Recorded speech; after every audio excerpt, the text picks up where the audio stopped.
Graça e paz a todos.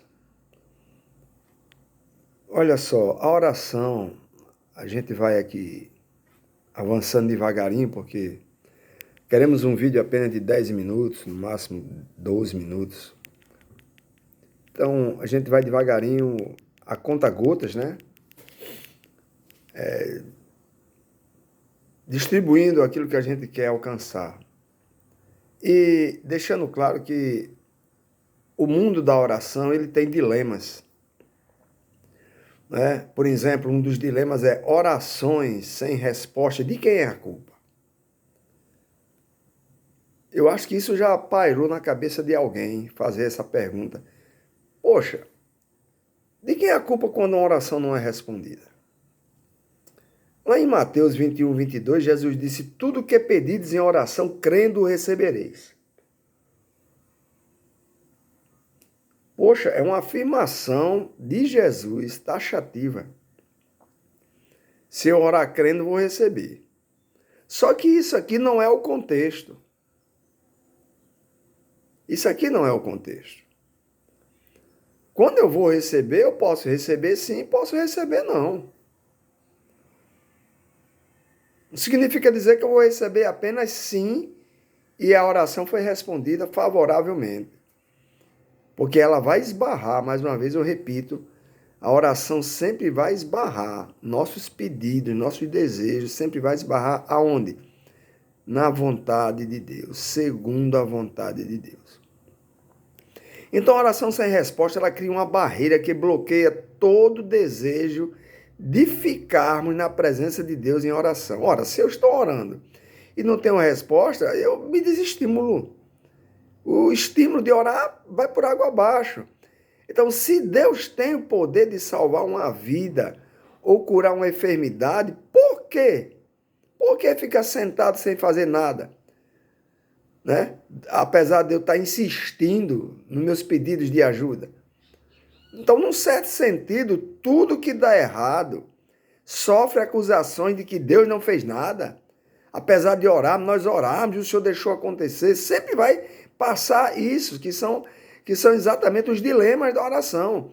E vem aquela, de quem é a culpa? Então, isso ameaça a fé de alguns, não de todos, mas de alguns. Mas de alguns, porque se você está enraizado realmente, a sua fé realmente é no Senhor, você vai entender que toda a resposta de Deus, ela vai ser sempre boa, agradável e perfeita. Então, a oração sem resposta, ela constitui uma ameaça grave para a fé. Sim, para a fé daqueles que colocam a sua fé apenas positiva se a oração for favorável a mim. Santo Agostinho, ele conta em suas confissões que na infância ele orava pedindo que os professores não lhe batessem. Naquela época o professor tinha uma palmatória, né? O aluno tivesse desatento, desobedecesse na sala de aula, ia para a palmatóriazinha, né? Então ele orava para que não apanhasse os professores, mas ele continuava apanhando. Então, Philip Yancey, ele orava para não apanhar dos meninos valentões na escola, né? Na escola sempre tem aquele valentão que quer bater no mais fraquinho, e ele nunca foi atendido, continuou apanhando dos valentões. Os missionários também estão sujeitos a naufrágio, de navios. O apóstolo Paulo sofreu um naufrágio. A doenças, a violência, como qualquer outro cidadão. Apesar das muitas orações que os missionários fazem. Por isso a fé fica pendurada por um fio. O fio da oração não atendida. Alguém pode dizer, rapaz, eu viajei em missões, ia fazer a obra de Deus, o meu carro bateu, o meu carro quebrou, alguém veio e colidiu comigo, eu apanhei lá quando estava pregando, foi causado um tumulto. Sim, e o que é que tem a ver? O que é que tem a ver? Você está aqui você está sujeito a tudo. Não, mas é porque eu estava fazendo a obra de Deus, esqueça. Esqueça. Então, às vezes o problema é da incoerência, da falta de lógica. Né? Eu acredito na oração e no seu poder de mudar pessoas e acontecimentos. Então, apesar de acreditar, quando ouço alguém descrevendo, por exemplo, um livramento fantástico, contando um testemunho, né? Um livramento fantástico num acidente com um avião. Eu não consigo parar de pensar nos que morreram no mesmo acidente, em que outros sobreviveram. E muitos dos que morreram também estavam orando cheios de fervor. Eu me alegro com o testemunho de curas milagrosas. Eu, por exemplo, sou um ex-paralítico, que fui curado aos 12 anos da minha paralisia, mas me lembro com um peso no peito dos que não foram curados.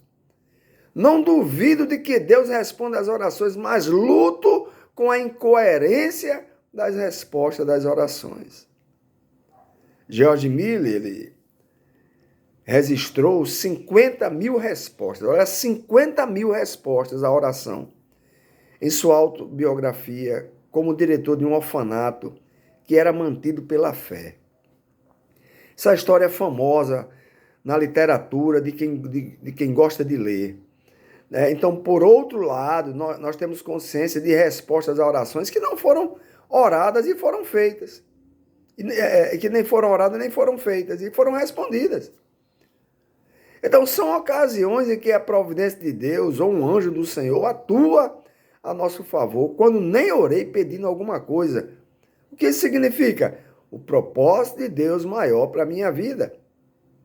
Se teve um livramento que eu nem pedi, que eu nem orei por isso, é porque Deus, que está no controle, me poupou para um propósito maior.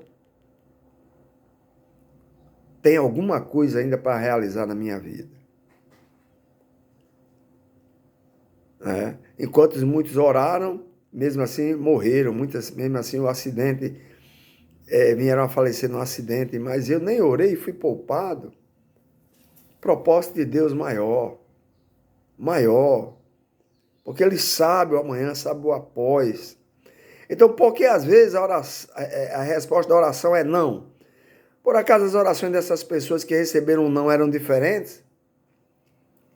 Quantos sacerdotes e crentes russos morreram nas Ilhas Gubis orando pela libertação? Lá na era do comunismo. E não escaparam. E quantos sul-africanos enfrentaram a tortura e a execução nas mãos das tropas de choque do apartheid, antes que suas orações fossem atendidas? Milhões, milhares.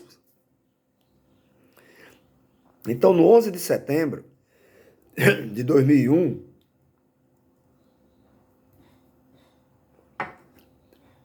muitos atribuem estar vivos a queda do World Trade Center, ou seja, as Torres Gêmeas, lá nos Estados Unidos. Nos testemunhos dos que escaparam, foi um milagre.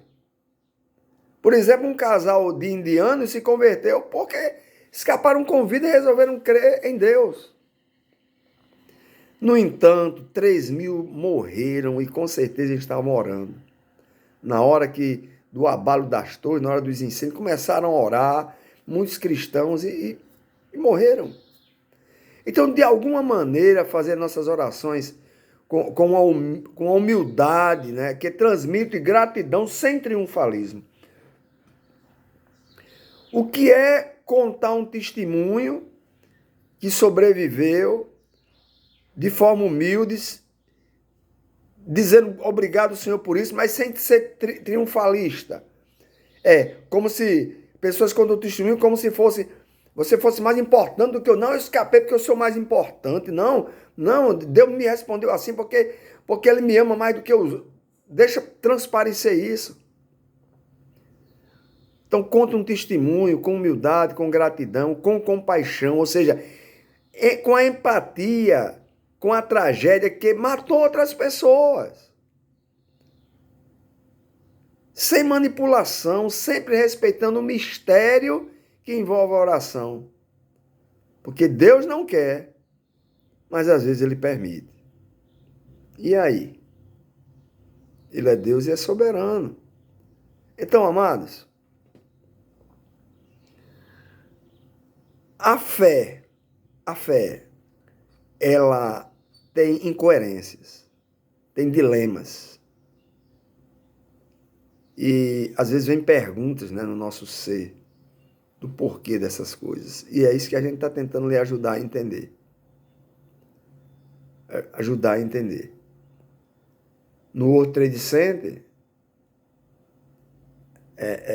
3 mil morreram. Mas um casal de indianos escapou. Qual era o propósito? Se converter. O propósito maior deles terem escapado foi se converter. Outros, depois do World Trade Center, quem escapou, voltaram para as igrejas, estavam sendo cristãos apenas nominais. Não estavam preparados para partir, estavam sem comunhão, sem intimidade com o Senhor e a sua igreja. Então, Deus poupou, as igrejas voltaram a ser cheias nos Estados Unidos depois do 11 de setembro de 2001. Então, amados, veja só, dentro do dilema, o propósito de Deus está presente. Então, pensa nisso, medita nisso e vamos à prática.